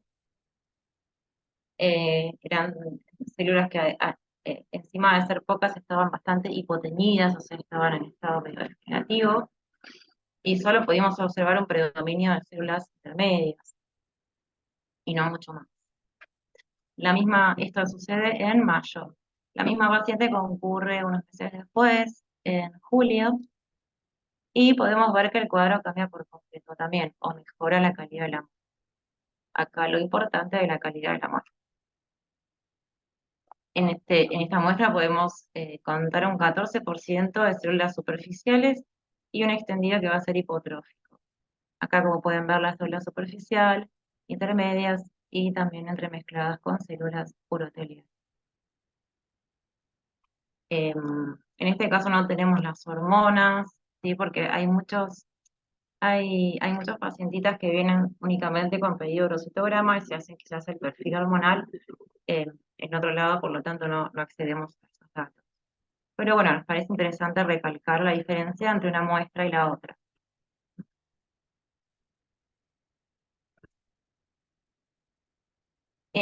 Acá hay otra paciente de 7 años, que en este caso hay perfil hormonal, también con LH, FSH y estradiol, que están por debajo del valor de referencia, y un extendido que en realidad nos está mostrando un predominio de células intermedias. Otra vez hipocelular y con la limitación de no poder realizar digamos, el recuento porcentual. Pero también me pareció interesante mostrarlo porque, otra vez, si bien lo que es el perfil hormonal es digamos, un estadio prepuberal, estamos viendo en el histograma que eh, hay una proliferación y un estímulo estrogénico que podría ser bajo, pero está.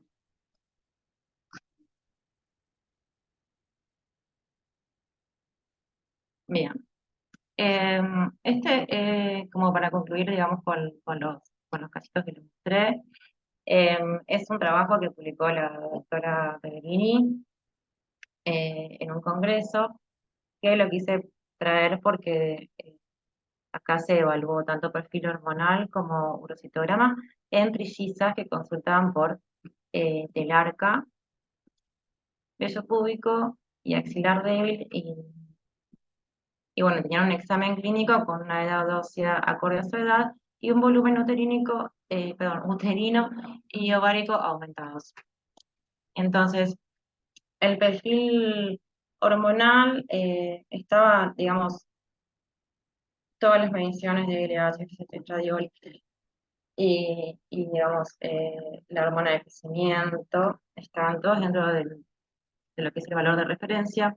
Y la única hormona que dio elevada en este caso fue el sulfato de dihidroepiandrosterona, que, bueno, esto coincide con lo que sería una adrenal. Pero junto con la telarca, que ya mencioné, y un volumen uterino y ovárico, ¿cierto? Bueno, entonces nos traen los urocitogramas y resulta que en 2 de las pacientes pudimos evaluarlos de manera correcta por el tema de la hipocelularidad. La tercer paciente no se pudo realizar la fórmula diferencial, pero en estas 2 pacientes observamos un 12 y un 14% de índice epignáutico y un extendido hipotrófico. En este caso también se clasificó como hipotrófico porque pudimos ver un predominio de células intermedias. Por lo tanto, este urocitograma, digamos, coincide con un estímulo estrogénico y a las nenas se le diagnostica pubertad precoz en los 3 casos. Inician el tratamiento con la triptorelina cada 3 meses y tienen una buena evolución las 3.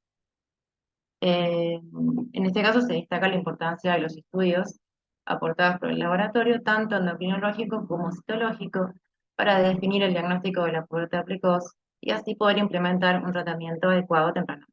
Bueno, estas trillicitas al día de hoy ya están bien tratadas y su evolución fue buena, así que bueno, nos complace mostrar este caso porque la verdad que fue bastante particular. También les traje este trabajo que lo mencionó la doctora Peverini, pero bueno, yo me voy a concentrar en lo que es el urocitograma y el estudio citológico. Lo traje por eso, en realidad, porque no hay muchos trabajos que mencionen el urocitograma, ¿sí? Lo que hicieron fue evaluar a una serie de niñas, a 80 niñas con pubertad precoz central, durante el tratamiento y después del tratamiento, ¿sí? Y evaluaron el perfil hormonal, los índices clínicos y el urocitograma. Y en 30 niñas se evaluó también luego de la suspensión del tratamiento. Entonces, ellos como resultado, perdón, porque primero voy a mencionar que evaluaron la citología hormonal por el método urocitograma, y en este caso ellos utilizan lo que es el índice de Meisels, ¿sí? En lugar de informar el urocitograma con la fórmula citológica y el trofismo, también agregan lo que es el índice de Meisels, que se calcula como células superficiales más células intermedias dividido 2, que creo que ya fue mencionado en la charla anterior. Y se considera puberal un índice de maduración superior a 3. Entonces lo que tienen ellos como resultado en cuanto al urocitograma es que antes de iniciar el tratamiento, el índice de maduración fue de un promedio de 50,8 y que luego del primer año de tratamiento el índice disminuye a 23,2. Así que no solo que disminuye significativamente, sino que pasa de ser una población puberal a población prepuberal. Bueno, esta tabla ya la mostró también Agustina en la charla anterior. En realidad lo que menciona es que los niveles de estradiol y de FSH descendieron en el primer mes. A un año de haber iniciado el tratamiento, el urocitograma, la longitud uterina y la respuesta a GNRH también se encontraban en valores prepuberales, mientras que la LH basal disminuyó significativamente recién a los 2 años. ¿Sí? Por lo tanto, el urocitograma está acá reflejando valores prepuberales antes que la LH basal. Y bueno, también es el ejemplo que quería traer para evidenciar la utilidad del urocitograma para el seguimiento de pacientes en tratamiento, ¿sí? Junto con, por supuesto, los demás resultados del laboratorio y sistemas clínicos y similares. Entonces ellos como discusión proponen que el urocitograma es un método útil y no invasivo para determinar la intensidad del estímulo estrogénico de los pacientes y que de acuerdo con Meisels el índice de evaluación normal del urocitograma en edad prepuberal es de 30 como máximo, ¿sí? Bueno, esto es lo que ellos proponen en la discusión y el resultado es el que ya les conté. Entonces, como para ir redondeando un poco, vamos a repasar cuáles son los pros y los contras de este método. Y vamos a destacar como, digamos, como un gran beneficio la baja invasividad del método, ya que estamos hablando en este caso, de pacientes que son niñas pequeñas. Y por supuesto, obtener una orina no es para nada invasivo comparado con otros métodos. También vamos a tener un bajo costo porque no vamos a requerir reactivos costosos, y no vamos a requerir de tecnología. Que esto, bueno, dependiendo de qué lugar se trate, puede ser también un beneficio. Por otro lado, sí vamos a tener como limitante que requerimos la experiencia de un citólogo, y también va a ser un limitante la inherencia de la muestra, ¿sí? Como ya les mencioné en varias oportunidades, que puede ser de escasa celularidad y que pueden ser las células estar en un estado degenerativo que no permita su observación. Y bueno, por último, como reflexión final, queremos reivindicar el uso del citograma como apoyo al diagnóstico y seguimiento de la pubertad precoz en niñas, siendo su principal ventaja la no invasividad y teniendo en cuenta que ha demostrado presentar una adecuada sensibilidad y correlación para evaluar la estratificación. Y esperamos que sea un método de elección en el abordaje, junto por supuesto con los métodos de mediciones de hormonas actuales, siempre pensando en sumar información para un correcto y pronto diagnóstico. Por supuesto teniendo como objetivo el bienestar del paciente. Y por último, recalcar una vez más la necesidad de un citólogo experto y una colaboración de calidad para llevar a cabo el método. Bueno, hasta acá ha sido la charla. Espero les haya gustado y muchas gracias por estar y escuchar. Muchas gracias, María Julia, súper interesante. Bueno, la verdad que estuvo muy interesante, pudimos abordar la patología desde ambos, desde todas las especialidades. Estuvo muy interesante, muchas gracias. Ahora mi compañera Rocío Raba les va a leer las preguntas sobre el tema. Muchas gracias. Bueno, hola, buenas tardes a todos.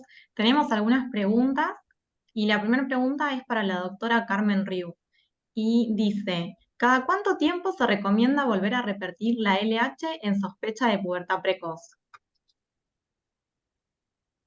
Bueno, muchísimas gracias. La verdad que excelentes todas las exposiciones. No pensé que se podía hablar tanto del urocitograma, chicas, así que la verdad, Julia, felicitaciones.